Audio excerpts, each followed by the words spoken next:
Okay, so welcome everyone to our 9th panel for our project, Global Family Systems and Psychosocial Resilience.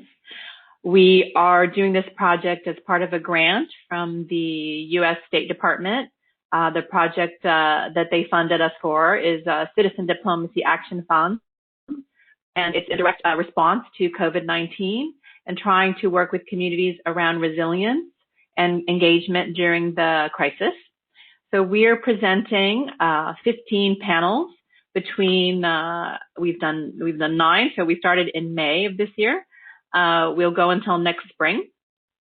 And what we've done is ask folks around the globe, in particular low and middle income countries as well as high income countries, how they are responding in terms of their family work and community work in response to COVID-19.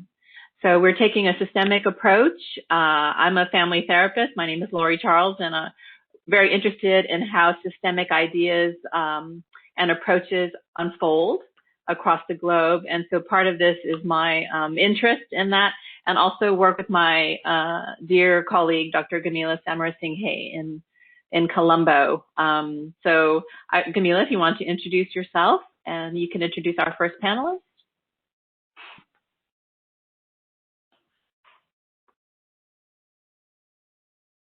Or I can introduce one of them. Did we lose Gameela?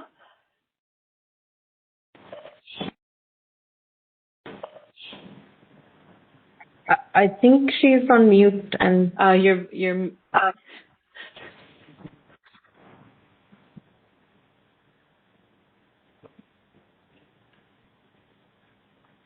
Can you hear us, Gameela? You're on mute. Very sorry, I didn't realize I was on mute. Yes, thank you, Laurie. I'm a clinical psychologist. I'm attached to the University of Colombo. Not a family therapist, but I've worked very closely with my colleague, Laurie Charles. If I could introduce Niluka Gunawardena. I have had the pleasure of working closely with her on a project at the University of Colombo.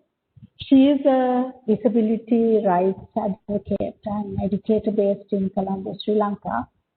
She has a MA in Disability and Gender from the University of Leeds and works as a visiting lecturer at the University of Kelaniya, Department of Disability Studies in Sri Lanka.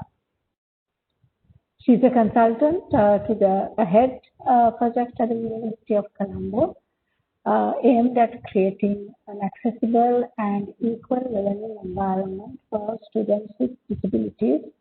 She has worked as a school teacher in Sri Lanka, in the US, and in Australia. She currently serves on the board of Women Enabled International and the Program Advisory Committee of the Asia Pacific Resource and Research Center for Women. She is a faculty member of CRA's Disability, Sexuality and Rights Online Institute, and a qualified mindful schools practitioner and trainer. She is a steering committee member of TCI Asia Pacific and a disability advisor for HYPE Sri Lanka. She runs a support group for parents of children with disabilities and a peer support network for youth with disabilities. Her research interests include the politics of care, SRHR in the context of disability and mindfulness-based education and peer support. Niluka's work is informed by her lived experience of disability, marginality, and intersectionality. Over to you, Laurie. Thank you. Thank you, Gameela. Hui-Chun Lo, our second panelist, who I think actually will present first today, is a postmodern counseling psychologist working in Mackay Memorial Hospital Counseling Center in Taipei, Taiwan. He does collaborative work with pediatricians in the children's cancer ward and creates dialogues between the family system and the medical team system there. He's also an adjunct lecturer teaching family therapy and teaching about the relationship between the patient's family system and the medical system. He does this at Mackay Medical College and National Taiwan Normal University. He earned his master's degree in family therapy at the University of Massachusetts, Boston in 2010. And afterward, he decided to bring his precious postmodern ideas back to his hometown in Taiwan. Since 2019, he's been a vice president of the Taiwan Counseling Psychologists Union. He works to advocate social constructionist ideas in his professional work in the hopes to create more dialogue between the government and the counseling profession and to make changes in the Taiwan mental health system. So we're so pleased that both of you are here to present your work. Thank you. And Gameela and I will close up our intros and let you all start. Hui-Chun, you have the floor. Over to you.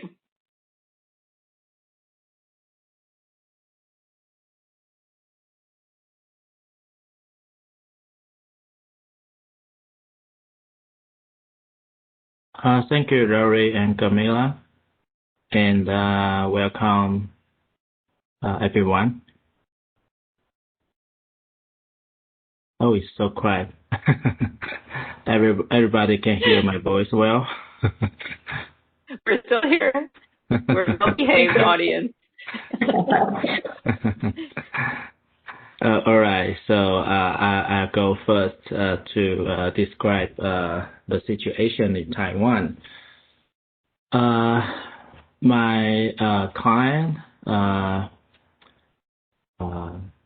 let's start the COVID-19. Under the COVID-19, Taiwan I think Taiwan is not very,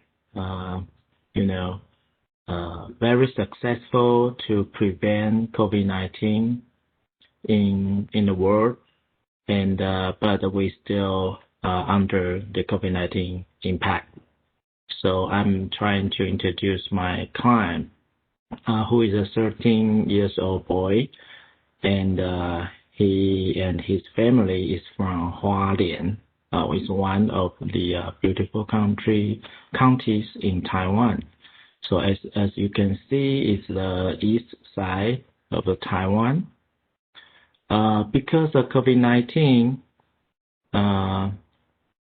the boy's father, he's a tourist guy.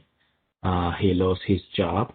There's no commission. There's no income in the tourism. So because the border locked down, because of COVID-19, the borders locked down, so there's no more tourists coming from China and from the other country around the world. And as you know, the political tension between China and Taiwan, it's very, what can I say? It's very important impact factor, in Hualien's economic factors. So under the COVID-19, the larger system influence, my client's father, he didn't can get more money to pay the medical fees. So they trying to come to Taipei to the Mackay Memorial Hospital to get more medical treatment. So because under the COVID-19 influence, I think life is changing because the lifestyle, the job style. So there's a lot of influence during the COVID-19 impact. How can I go to next slide? Wait a minute. Okay. So the family system, it's a 13-year-old boy, single parent. His mother is from Vietnam and living in Taiwan, living in the country. So there's no family system from his mother's side. And because his father owns the house, so it's kind of like the borderline of low income. So in Taiwan, it's hard to get a social security ID. It's not easy to get more social welfare from the government. And because his father is not, I think he's not good at taking care of the children, so it's like a parenting. And the medical team find out he is not good to take care of his son. And also we find out that maybe the father get depression and maybe the anxiety disorder because when he sometimes when his emotion is not under control, he might turbulence in the nurse's station, and it's very bothering to the medical team. And because it's very far from the Hualien to Taipei, so there's no family system support from the father's side. So it's what I mentioned, it's a low support from the family system because they're so far away. It's like 2.5 hours for taking trains to Taipei. And the medical system is in Taipei. Taipei is the capital in Taiwan, the Taipei Mackay Children's Hospital. And the 13-year-old boy is diagnosed the acute lymphoblastic leukemia. So it's very serious disease. And we are trying to dealing with the medical fee by using the social welfare funding in our hospital, trying to try to pay for the fees.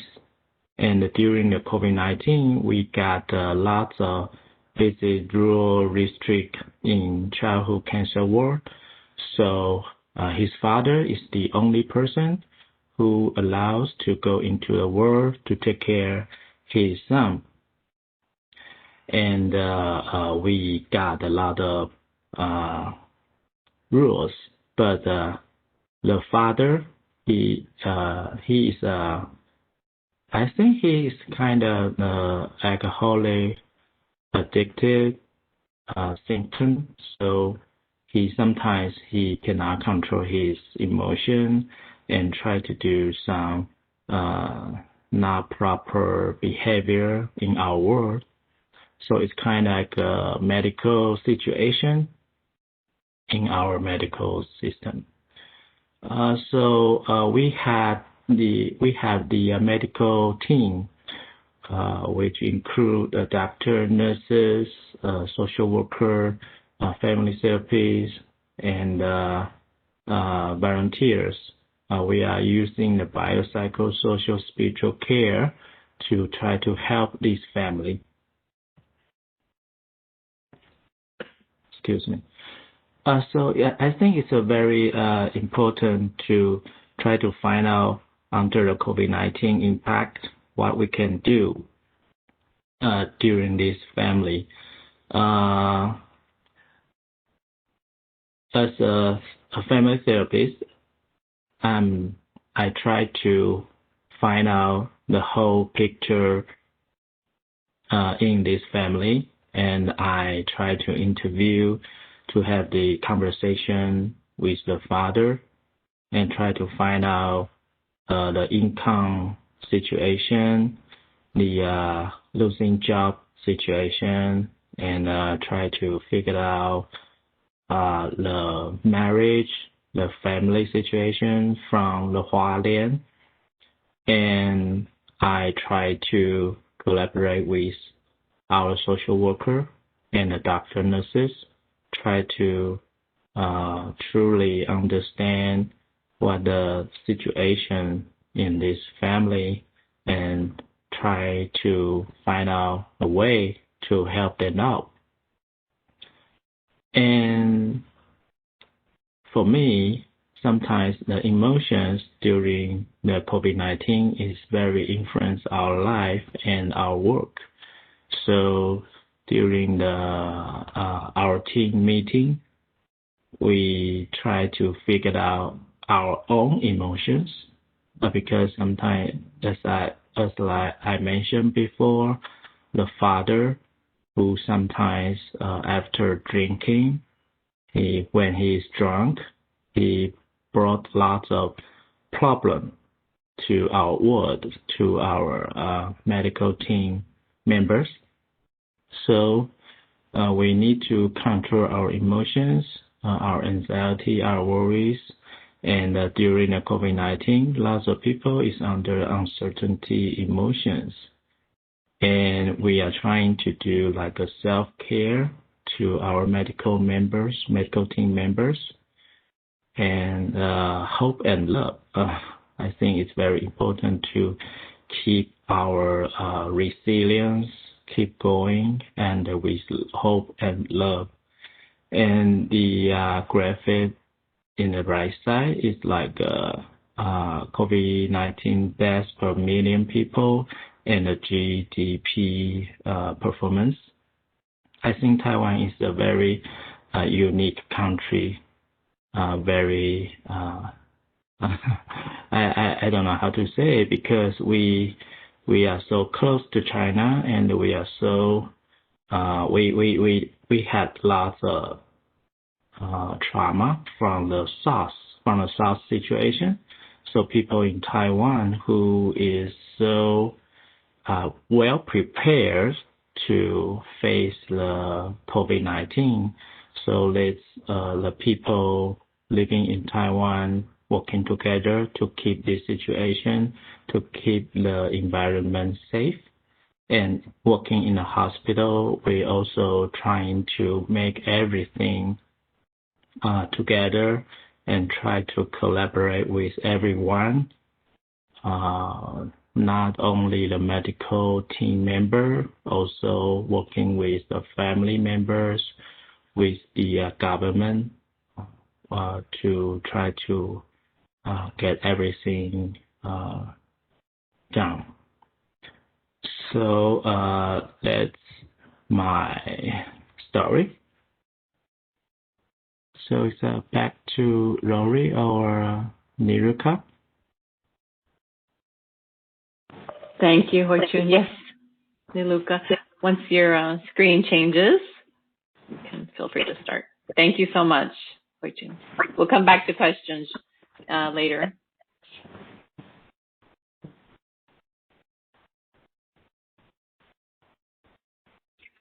Sounds good. Okay. So thanks so much, Hui-Chun, for that fantastic presentation and for giving us insights into the situation in Taiwan during the pandemic. As Gameela said, I'm not a psychotherapist. I don't have a background in psychology, but I come from the disability studies angle as a disability studies scholar, and also in terms of my own positionality and lived experience as a family member of a family within the Sri Lankan cultural context. So today I'm going to look really at how families in Sri Lanka, especially families of children with disabilities, have been impacted by the COVID-19 pandemic. And before I do that, I just want to give you a broader understanding of the sociocultural framework within which these families have to operate. So when you look at the larger cultural framework, the whole concept of care, especially when it comes to children with disabilities, is often attributed to mainly the mothers and other female carers within that family setup. And from my own experiences, the way that expectation of care is framed is not in a very positive way, but through a discourse of like stigma and shaming. So often when a child with a disability is born, the mother is blamed for that impairment. Either it's the mother's bad karma, or it's a mother's sin. And so often from the very onset, mothers are kind of guilt-tripped into caring, and that creates a certain kind of, what would I say, a very fragmented experience for the mother. While I was actually kind of looking around for material for this session, I came across a fantastic blog, and I love the example they use, like, what does it feel when a child with a disability is born? So this blogger compared it to going on holiday. So the blogger says, okay, it's like you want to go on holiday to Italy. So you read all about Italy, all these travel magazines, all these kind of landmarks that you're going to visit. And you're like, Italy it is. And then suddenly your plane lands and you're in Holland. You're not in Italy anymore. And the initial response is, oh my goodness, I don't want to be in Holland. I want to be in Italy, right? So it's a kind of a dissonance between what you're expecting of kind of your life situation and what the life situation happens to be. And during the course of your lifetime with this destination of Holland, most people would be going to Italy, and they talk about the experience of being in Italy. And you'd always be comparing and going, gosh, but why am I stuck in this situation? So it can lead to a lot of anguish, grief, and denial to begin with. But then for that person who is now in Holland, it's about coming to terms with the fact that, hey, the reality of the situation is I am in Holland. So how am I going to fall in love with this place? And how am I going to learn to appreciate what Holland has to offer? So this blogger is really saying, for a lot of parents of children with disabilities, it's like, especially for kids who are born with disabilities, and this could even be the case for kids who acquire disabilities later on. It's kind of like, hey, your destination has changed. You need a different map to navigate your life, and in order to kind of come to terms with renewed circumstances. It's nice when you think of it that way, but when the whole kind of baggage of shame and stigma is brought into that landscape, it becomes much more difficult, especially for mothers and female carers of children with disabilities. With the stigma of disability comes the stigma by association, not just for the mother, but also the other members within the family. So I know, like, even within my family, people saying, oh gosh, the marriage prospects of your siblings could go down because there's a disabled person in the family. So that's the kind of reasoning that you get around the stigmatization of the entire family unit, which then often leads to kind of exclusion and isolation. And also because of the shame narrative, a lot of the mothers are not forthcoming with the kind of the challenges that they have, because it's like, it's your fault. You just have to kind of, go with it and come to terms with the fact that this is, it's almost like a resignation as opposed to an acceptance, where there's a big difference in your response to that situation. Even with like extended family. So again, one thing that's important to remember here is that when you look at disability in general in Sri Lanka, the onus of care falls on the family. It's assumed that the family will care for persons with disabilities and elderly people. So at a broader like social protection framework, children with disabilities, persons with disabilities, the elderly, professional care has really not come into the broader picture of social protection within, the Sri Lankan social political framework. So that in itself is also quite problematic when we look at like family relationships and care arrangements. But what happens then is that often while extended family might support, with the raising of children, in the event that there's a lot of stigma and shame, you may not even have those supports in place. So that again becomes problematic there. And in terms of informed decision making, when a child with a disability is born or a child acquires a disability, you are made to feel like it's the worst thing that could happen. And this is where like structural ableism comes into the picture. This sense that it's, better to be dead than to be disabled kind of mentality, right? Or it's better to be dead than to be the parent of a child with a disability. And so, like Gameela mentioned in the introduction, we recently started a peer support group for parents of children with disabilities associated with a rehabilitation center, which is a private-public initiative. So it's not exactly a complete kind of government service, but it's in conjunction with the university and also another private stakeholder. And I mean, one thing is a majority of the people who came for the parent support group were mothers. Many who have just given up their jobs or kind of had to make that decision to become full-time carers when their children were born with disabilities or acquired disabilities. And I mean, I was so shocked the first, among the many sentiments that have been kind of expressed, and obviously it's within a very kind of private and confidential setting, but that sense of, for many people, it's like better to be dead than to be a person with a disability, or the care of a person with a disability in different forms is kind of expressed and conveyed, which is really kind of, for me as a person with a disability, is also shocking. And it's kind of like we really need to support people, if this is the kind of feeling, sense, and the sense of isolation that people feel. And that's a recurrent theme that we get from these mothers. They feel very isolated, unsupported. Your whole concept of self-care is no longer there because, this is your duty and you're expected to play a certain role. And then it's like wonderful because last Friday, when we had the session, one of the parents said, this is the only hour in a week where I get time for myself.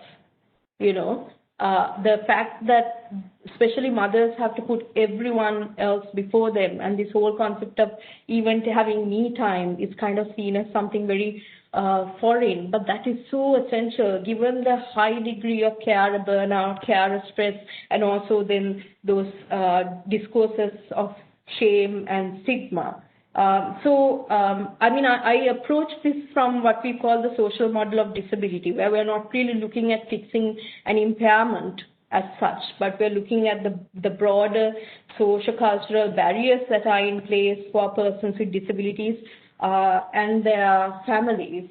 In terms of disability, so like I mentioned with the whole, I have landed in the wrong destination kind of experience, you have a certain level of almost like biographical dissonance that a lot of parents with children with disabilities need to deal with. And unfortunately, if you look at the broader state mechanism, we do not have any spaces. There's a lot of focus on, smaller welfare schemes for children with disabilities. We have small kind of payments, welfare payments available. But this whole idea of just getting people to speak about their grief, right, about their burnout, about their stress, those spaces are still not there. And there is a real, in my opinion, dire need for that kind of culture of peer support to emerge. And what we noticed with this group we recently started, the one I mentioned to you about, is that how we have kind of addressed the care issue is that these kids come to the ISA center, they attend speech therapy sessions, and during that time we get the parents who are just usually like sitting around, if it wasn't the case for the peer support group, to actually come in for the peer support group. So you don't need to even, make it a huge deal. If we can incorporate it into existing service provision, I think we can really make a considerable, contribution in terms of the space available for the parents of children with disabilities. So in the broader context, if we look at the life cycle of children with disabilities, especially when it comes to adolescence and puberty. We see, especially among kids who have intellectual disabilities or Down syndrome, this fear of, especially with girls actually, menstrual management, right? How are we going to cope with them reaching puberty? How are we going to address the fact that they are vulnerable, right? And that they can get exploited in a kind of sexual way or in other ways, right? These are the very real concerns of parents. And unfortunately, if you look at it from a human rights angle, you might think, oh gosh, this is like totally unethical.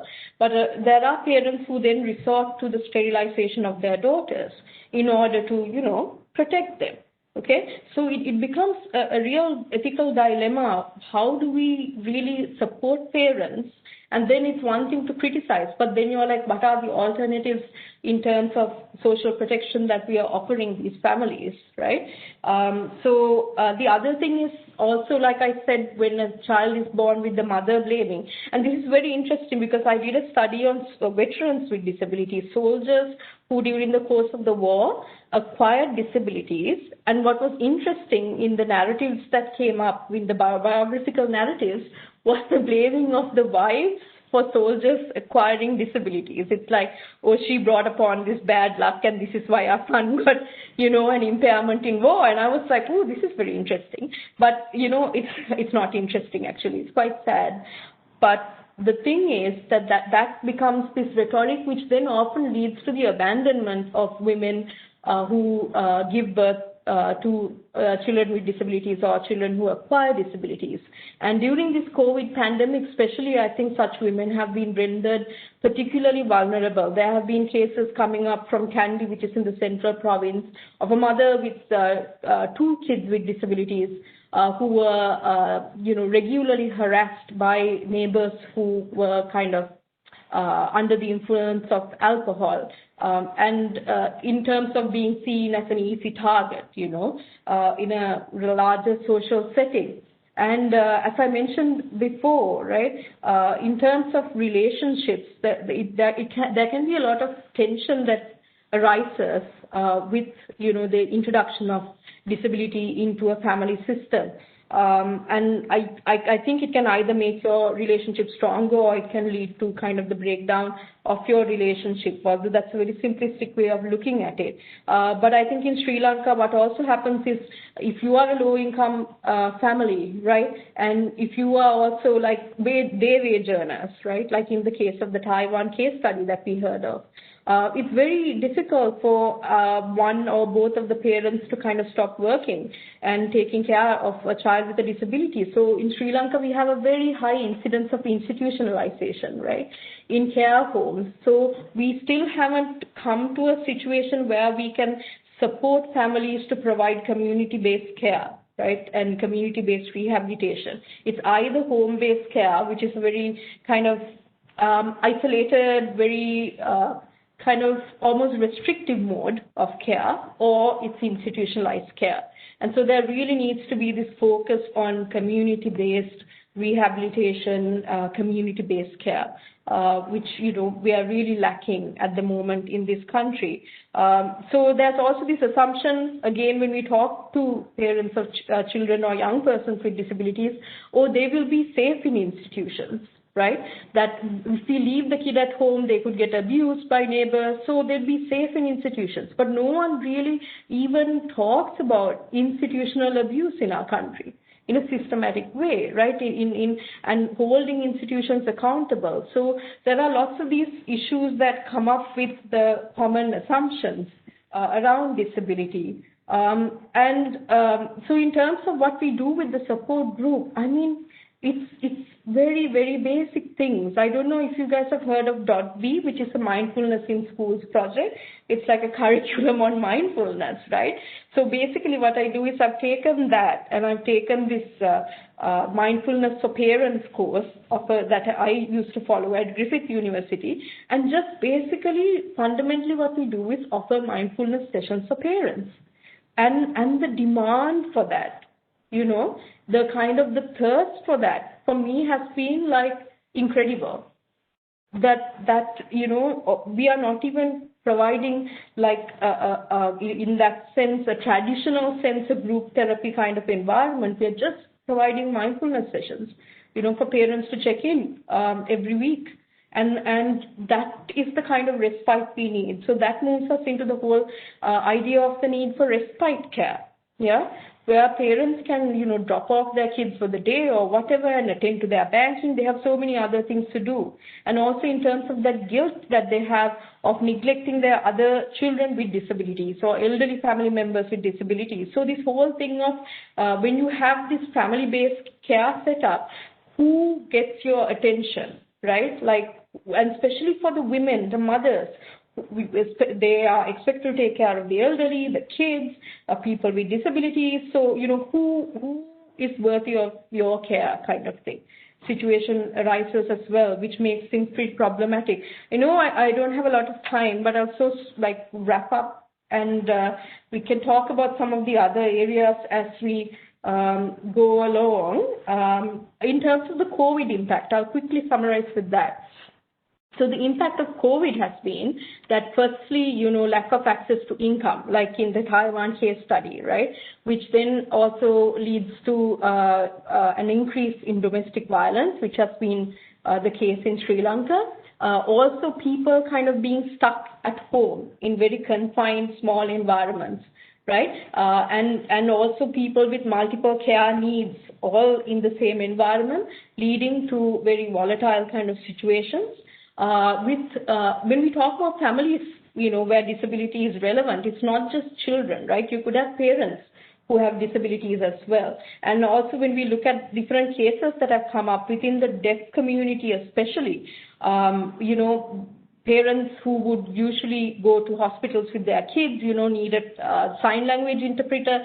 That service is not available during COVID-19. We came across a case where the person was not able, the deaf parent was unable to get the necessary health care needed for their family member because they couldn't communicate. Also deaf parents and even deaf people in general, people who lip read, we are wearing the masks. Right? So sometimes if you're out, the police could question you. And if you can't lip read, you're in a very precarious situation. So in terms of police harassment, we've had, certain cases like that. Also with people, in the Monaragala district, which is a rather rural district. We've had cases of sexual abuse of girls with intellectual disabilities, but they're not reported because that just compounds the stigma surrounding the families, right, that are already stigmatized for having, a girl with an intellectual disability in the family.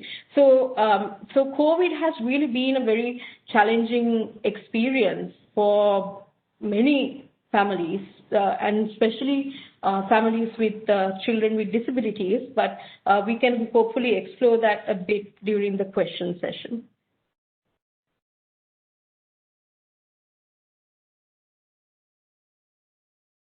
So, thank you. Laurie, over to you. Thank you so much, Niluka and Hui-Chun. So we can open it now to the participants who are here to ask a question. You can unmute your mic and speak directly. If you want to type in your question, you can do that as well. I don't think I saw any before. Very rich presentations. Thank you. I do have a question for Hui-Chun. Can you say a little bit more about what was done to assist the client that you mentioned? So can you just share a little bit more about what kind of services were put in place to help the father and the son as well?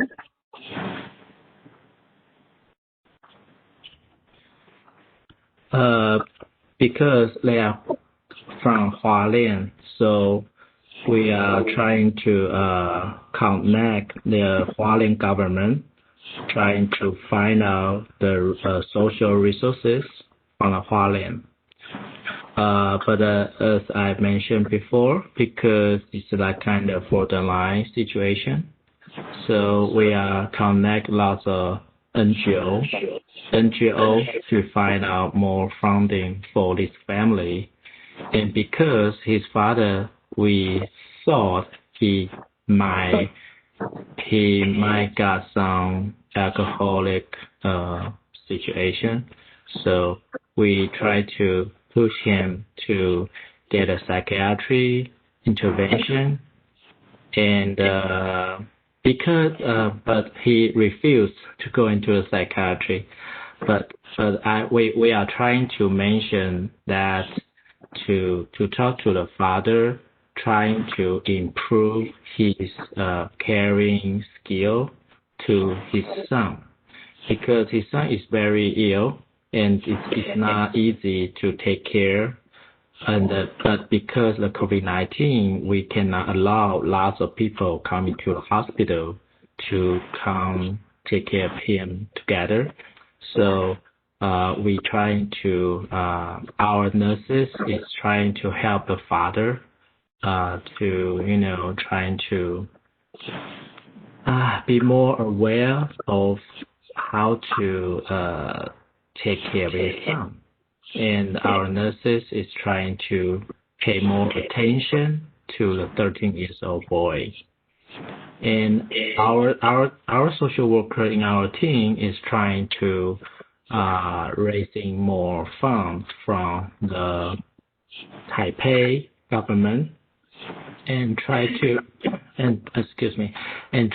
raising funds around the different NGOs, because the leukemia is not very easy to cure, and I think he need more. He needs to stay in our hospital like for half years long. So how to keep the father's life spending, and how to keep the 13-year boy can get more cure is our mission. And we are trying to connect with the father's family in Hualien, but the response is not really good. They don't have more energy. They don't have more resources to come to Taipei. So as we know, the father is so isolated. The father is lack of the resources, and I think that's the reason why he's always drunk. Yeah, I think that's the reason. The family issue, the pandemic issue, the economic issue. So we are trying to use the lots of funding to try to help him. But it's difficult for us. It's not easy to help the person, the father who is suffering from different dimensions of the impact. So we are having more time to talk with him. I think it's a main.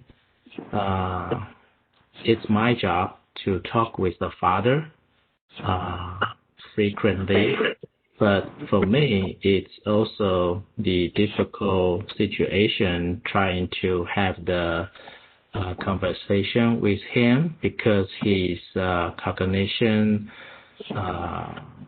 I don't think is not able to to have a normal conversation or have a functional conversation with the father. So that's the issue for us to try more medical help to the father. Yes.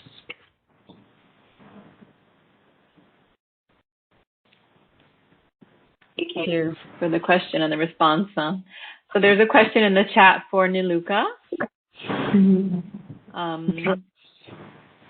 So the question is, what resiliencies have you possibly noted in women as mothers?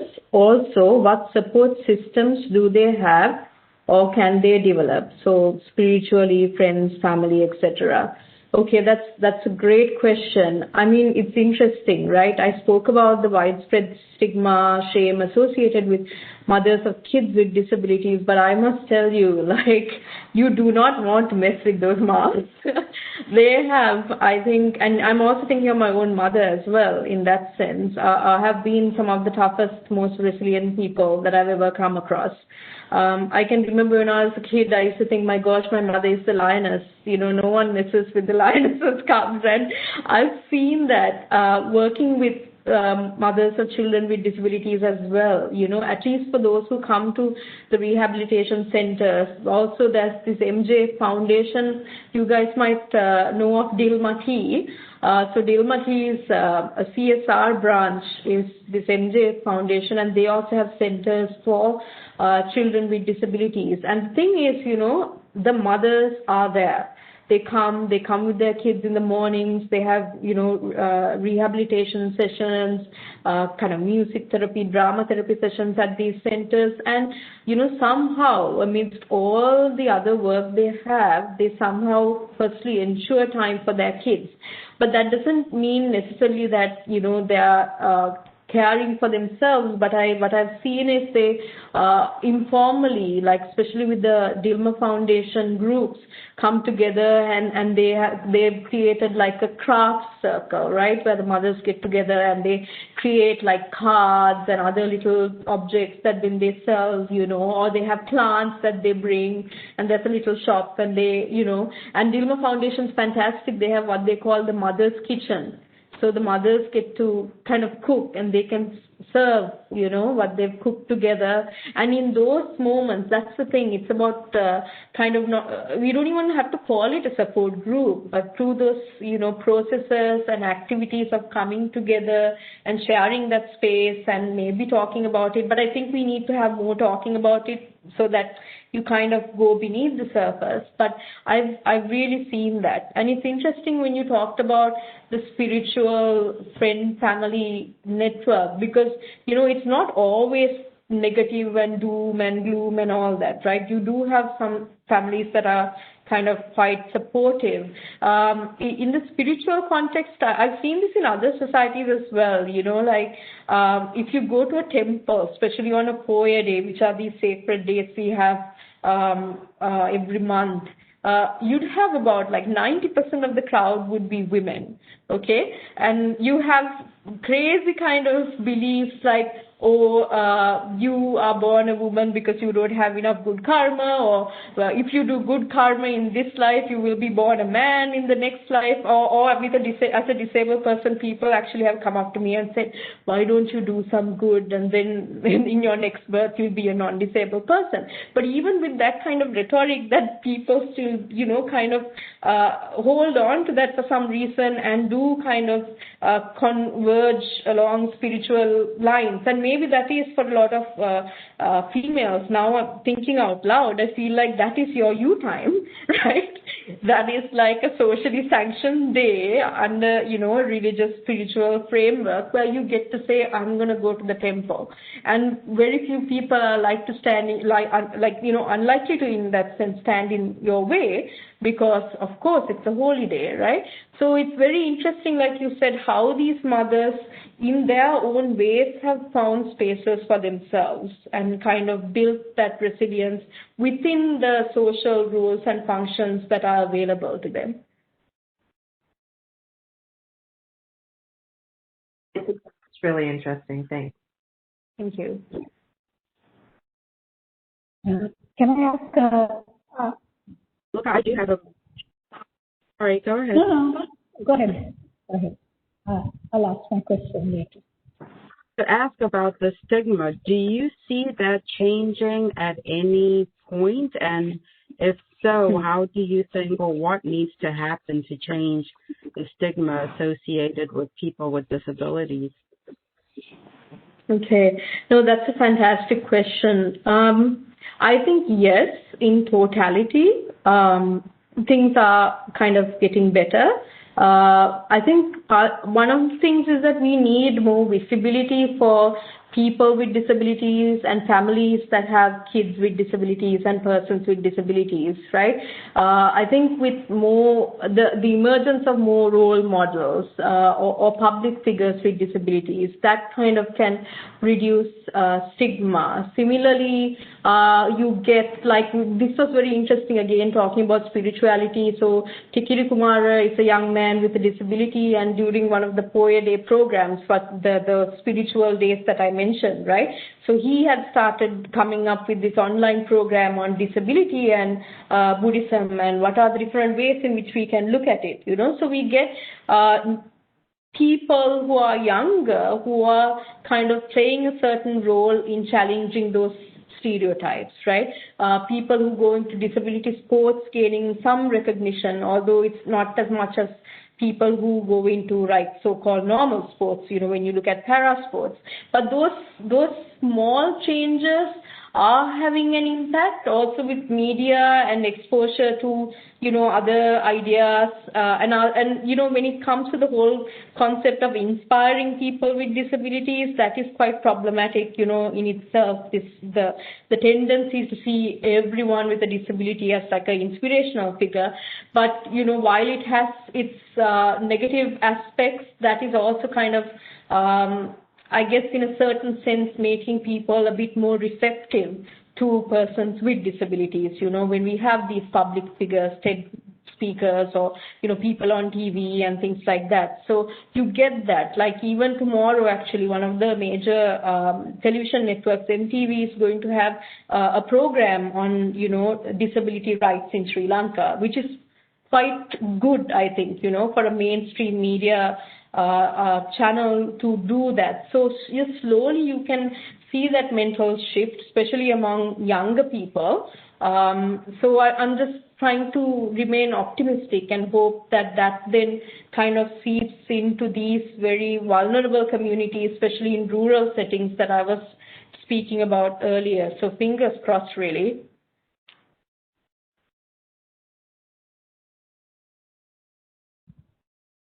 Just a question, a general question. Thank you, Niluka. I was wondering whether there are sort of like, I suppose there are additional considerations that are needed for people with disabilities during the COVID-19 outbreak. So, for example, at the University of Colombo, the students with disabilities have been able to follow a course, an IT course that is compulsory, that they have to do, but we cannot do it online for them. Mm-hmm. So there are now discussions on to bring them to the University of Colombo. But then we are wondering, how we can do it, because most of the students who have to follow this course are usually young students, and so there is need to touch. There is a need for touch when they have to use the keyboard, right? So these are all challenges that we are facing, and I just wondered whether you have any ideas about how we can do that or not do that. So what are these additional considerations that we need to take into account? Yeah, no, I think that's a really good question, Gameela, because when you look at personal assistants, right, people who need kind of more intimate care, with like changing your clothes or, eating your meal, and that's a very kind of hands-on care experience, right? So we can't then say, no, you have to socially distance, so you can't have that level of intimacy with a carer or your family member, right? So it's like practically, that is one of the things that have been brought out by the disability community, that, and like you said, especially for a lot of blind students and persons with visual impairments, tactility is a major kind of way of navigating the world. And even for people, who are wheelchair users, where you use railings, like even in the bathrooms, right? That's why we have railings in the accessible toilets, and you need to touch. You need to kind of do that in order to get around. And like I mentioned earlier, for deaf people, the masks don't work for them. So one of the things is that first is to, recognize fine, mainstream COVID measures are not necessarily accessible, and then figure out how do we address them. So, for example, with people who are deaf and with the masks, there has been an initiative, and partially initiated by the University of Kalani, actually, because of student activism, right? To create these clear masks and to kind of encourage people to, with the polythene, that people can read lips or facial expression, right? So similarly, the kind of calls upon people or within communities to regularly sanitize bathrooms used by people with disabilities, especially railings and things like that. But I mean, it's ridiculous to say, even share this with you, but a couple of weeks ago, I had an injury and I had to use a wheelchair for about a month, right? And what I found out was that often the wheelchair accessible toilets were locked, and if not locked, they were in filthy condition. It's always like this afterthought, it's like assume no one's going to use it, so let's not clean it kind of thing, right? So it really, Gameela, as you said, requires that sensitization. When you think of who is my user, who is my student, right? To think beyond the so-called able-bodied norm, average student idea that we have, right? And I think when we start doing that, then it's not that we can't come up with solutions like, we have been coming up with these small steps. I think it's a matter of really extending our imagination to kind of figure out more inclusive ways of doing things. And I think it's possible. Thank you. Thank you very much, Niluka.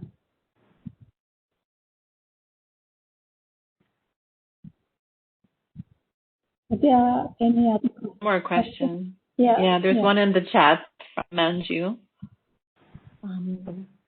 So would you like me to answer that, or? Yeah, sure. Do you think COVID-19 has increased violence against women with disability? This is the case with women across the globe, and it's come up quite a bit in our panel. Oh, yeah, no, definitely. I'm so glad you raised that question, Manjushree, because we're actually doing a study right now, Women Enable International and UNFPA, actually looking at the impact of COVID-19 on gender-based violence and also the curtailment of sexual reproductive health rights for women with disabilities at a global level. And what we are finding is that, yes, there has definitely been an increase in violence against women with disabilities during this time as well. And it's very interesting when we did kind of like initial research, there's always the assumption, right? Perpetrators a man, victims a woman, perpetrators able-bodied, victims like, disabled. But it was very interesting even within families where you had like couples who both had disabilities under a lot of stress and also the influence of alcoholism. There has been a spike, especially in the northern parts of the country. During kind of the focus groups, it came out that illegal kind of brewing of spirits had been an issue. Alcoholism among males, especially males in the community, had been an issue, and then that had led to a lot of issues surrounding violence, especially for women with disabilities. We've had cases, like I mentioned earlier, of sexual violence and harassment that is kind of known by organizations for persons with disabilities, but unfortunately are not getting, processed through the legal system within the country, and also like the whole experience of micro-violence, basically, violence by virtue of being who you are. So a lot of women spoke about during the COVID pandemic, you were expected to stay in line, right, during certain time periods to get your rations. Or there were food delivery trucks that came on the main road, and a lot of women were saying, especially with mobility impairments, how they can't stand in line for hours, right? Or they can't access these food delivery trucks. So in that sense, like if you look at that broad idea of violence, of them being excluded from these very basic services that were provided to people because the women with disabilities were not, and even carers have actually raised this, especially female carers, where they were like, if I'm the carer, I can't just leave everything and stand in line, at one of these rationing centers or in front of the shops for hours, So again, when we think about how are we responding to this virus, at a global level, and are we really including everyone in that response process, right? And sadly, the message that we are receiving is that we really aren't, and it's quite inequitable in that sense, the impacts of this virus, especially on women and girls with disabilities and also female carers. Thank you so much for the questions and the responses. So we're getting to the point where we should wrap up, at least the recording, and we can stick around and ask a few questions. I know it's very late for some of the folks here, so we want to be respectful of the time frame. I would like to thank both of the panelists. It's very interesting hearing you. Gameela and I talked a few months ago about the importance of having a panel like this in our project to focus on marginalized groups within countries and in areas that don't get a lot of attention necessarily, even when it's not a global emergency, public health emergency. So hearing also about Taiwan, which has an amazing record right now in maybe the best one actually on the globe. But still the effect on families is so poignant. And I really liked hearing you talk about self-care and talk about love and hope. And it fit very well with what Niluka was talking about in a different way, like how you're using groups basically to do this kind of like self-care and attention. And all my clients now are using MBSR, mindfulness-based stress reduction. It's like a big hit before. It was so rare for me to talk about. So I really liked what you brought to the table. And I thank you both for being here and sharing your stories with us. And Gameela, would you like to say anything before we stop recording? You can if you want to. I just wanted to thank you panelists very much for being present today. It was a very interesting discussion. Thank you for having us. Thank you. Yes, thank you both.